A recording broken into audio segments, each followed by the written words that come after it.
Hello welcome to my channel my special journey. ఇవాళ ఇసుక దొంతులు ఇగురు ఎలా ప్రిపేర్ చేసుకోవాలో చూసేద్దాం. వచ్చేసేయండి. ఏం లేదండి, ఫస్ట్ స్టవ్ ఆన్ చేసుకొని కొంచెం ఆయిల్ ఎక్కువ వేసుకోవాలి ఈ కర్రీకి, అప్పుడే టేస్ట్ బాగుంటుందన్నమాట. సో మనం తీసుకున్న చేపలను బట్టి ఒక 2 గరిటెలు 3 గరిటెలు ఆయిల్ అయితే వేసేసుకుని, సన్నగా కట్ చేసుకున్న ఆనియన్స్, సన్నగా కట్ చేసుకున్న పచ్చిమిర్చి ఇవన్నీ కూడా ఆయిల్లో వేసుకుని మంచిగా ఫ్రై అయిన తర్వాత ఈ పేస్ట్ అయితే అల్లం వెల్లుల్లిపాయలు, చెక్క, లవంగాలు, గసగసాలు, ధనియాలు, జీలకర్ర ఇవన్నీ కూడా మిక్సీ పట్టేసాను కొంచెం వాటర్ వేసేసి. ఫిష్లో ఎక్కువ ఈ మసాలా వేసుకుంటే టేస్ట్ అనేది చాలా బాగుంటుందన్నమాట. సో ఆ మసాలా కొంచెం పచ్చివాసన పోయే వరకు ఫ్రై చేసిన తర్వాత నేను చూపిస్తున్నాను కదా, టమాటోసు, స్ప్రింగ్ ఆనియన్స్, కొత్తిమీర, కరివేపాకు ఇవన్నీ కూడా వేసేసి ఆయిల్లో మంచిగా పచ్చివాసన పోయే వరకు అయితే ఫ్రై చేసుకోవాలి. ఇది కొంచెం మీడియం ఫ్లేమ్లో చేసుకుంటే అవి మంచిగా మగ్గుతాయి ఆయిల్లో, అప్పుడు టేస్ట్ బాగుంటుందన్నమాట.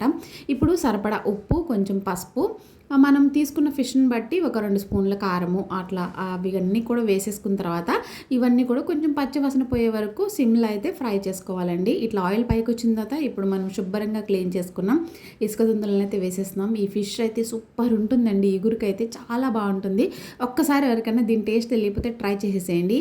ఇవన్నీ కూడా వేసేసుకుని ఇంకా మనం ఫిష్ వేసిన తర్వాత గరిటె పెట్టకూడదు, మనం కొంచెం వాటర్ వేసేసుకుని ఒక్కసారి నేను చూపించాను కదా ఈ విధంగా అయితే మిక్స్ చేసుకుని పెట్టుకోవాలి. మధ్య మధ్యలో ఇలా మనం ఒకసారి చెక్ చేసుకుంటూ ఉండాలండి, గరిటె పెట్టకుండా దాకని ఇలా మనం క్లాత్ పట్టుకుని ఇలా తిప్పుతూ ఉండాలి. ఫైనల్గా మన కర్రీ అయితే రెడీ అయిపోయింది. మీరు కూడా ట్రై చేసేయండి. ఇంకెందుకు లేట్, బాయ్ బాయ్.